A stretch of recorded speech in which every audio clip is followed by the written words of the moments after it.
Hi there. It's April 5th and time for Proverbs 5. Now we're still in the prep phase, all right? Preparing us for wisdom. This chapter is warnings against adultery. Now you got to understand, women at the time, back then, they belonged to men, okay? They were like second-class citizens. Didn't have a lot of rights. They had some. I mean, they were free. They were able to do what they wanted to. But there really wasn't nothing. Adultery was a very prevalent problem back then. Okay, mostly because the women weren't allowed to work on their own. Okay? You were supposed to have a husband, and if they didn't have a husband, they were forced into prostitution sometimes. And many that did have a husband, okay, they clothed them, they housed them, but they didn't pay any attention to them. So women would often go out looking for attention. Okay, still prevalent today, but today they have normalized it. Okay, it's gotten so bad that most people think nothing of it if they see on TV a sitcom, which is supposed to be a funny, wholesome show. It's no big deal to see two people sleeping together that aren't married or adultery, and they've normalized it, but it's still very, very wrong. So through this back then, as usual, every chapter he begins with, "My son, pay attention to my wisdom, turn your ear to my words of insight, that you may maintain discretion, and your lips may preserve knowledge." Yeah. For the lips of an adulterous woman drip honey, and her speech is smoother than oil, but in the end she is bitter as gall, sharp as a double-edged sword. Her feet go down to death, her steps lead straight to the grave. She gives no thought to the way of life. Her paths wander aimlessly, but she does not know it.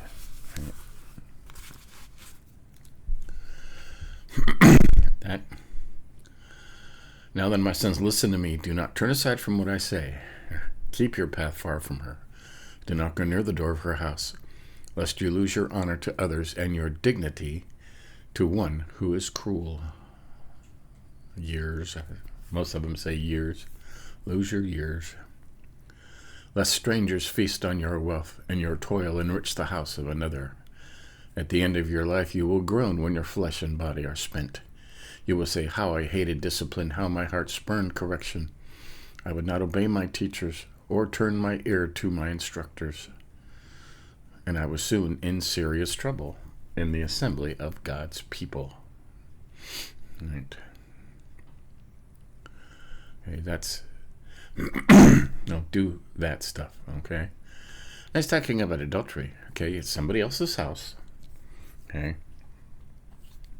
Husband's not home, husband's at work, or, in the assembly or in church or something, and you think, oh, it'll cost me nothing, but you start giving them stuff, right? Today they call them sugar daddies, okay? They just lavish them with gifts and money, and pretty soon they're broke, right? And it gets them nothing. It gets them there's no investment, right? There's no return, like with your own family and your children. You raise them, and all right, it's not like that. You'll waste everything, and then in the end, you will say, "How I hated discipline. My heart spurned correction. I would not obey my teachers or turn my ear to my instructors." And I was soon in serious trouble in the assembly of God's people, right? When they find out. Okay, advice. Setching's advice, and I like this. Drink water from your own cistern, running water from your own well. Right? Pay attention to your wife. Should your springs overflow in the street, your streams of water in the public squares, right? Should you be giving all your money, your time, your energy to something that will not give you a return, right? Let them be yours alone, never to be shared with strangers. Okay? May your fountain be blessed. May you rejoice in the wife of your youth. Okay, now this, your springs, right? Your streams of water. Your fountain. That's your body, okay? And the parts of your body. Should you be sharing your body overflowing in the streets, in the public squares, right? May your fountain, your body, be blessed. And may you rejoice in the wife of your youth. A loving doe, a graceful deer, may her breast satisfy you always. May you ever be intoxicated with her love. Right? You should be in love with your wife all the time and completely. Why, my son, be intoxicated with another man's wife? Why embrace the bosom of a wayward woman? Right. Why indeed? For your ways are in full view of the Lord, and he examines all your paths. Got that? The evil deeds of the wicked ensnare them. The cords of their sin hold them fast. For lack of discipline they will die, led astray by their own great folly. Lack of discipline. It's up to you. I mean,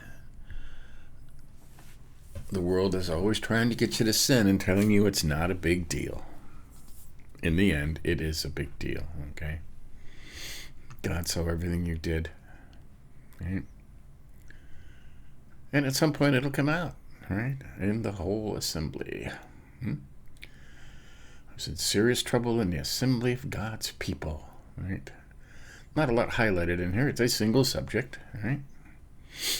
Which is probably why it was separated into a chapter by itself. But some good advice. Drink water from your own cistern, running water from your own well. Should your springs overflow in the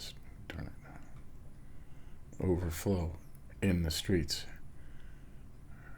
your streams of water in the public squares.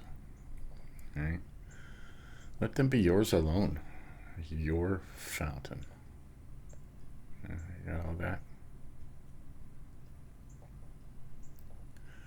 This is your body, okay? Your energy, your seed, your money, your income, your hard work, right?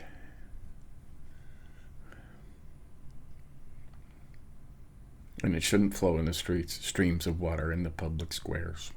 Okay, they're talking about your body. So, right. Love your wife. Be intoxicated with your wife. Okay? For your ways are in full view of the Lord, and he examines all your paths. Okay? So, there you go. See, it's a simple, single subject. Okay? And tomorrow's more warnings against foolishness. Okay. So, there you go. All this stuff trying to teach you wisdom, discernment, knowledge, discipline. Okay. This is later on, a New Testament in a year. Weren't they 94, I think, or 95 or something like that. But stay tuned for that later. And we'll keep going. Okay? It's the 20th time out of 24, and we learn more every month. Okay? And it's ingrained. It'll be ingrained in there by the 24th time. So give us a like if you think about it. But tomorrow we'll continue. See you later.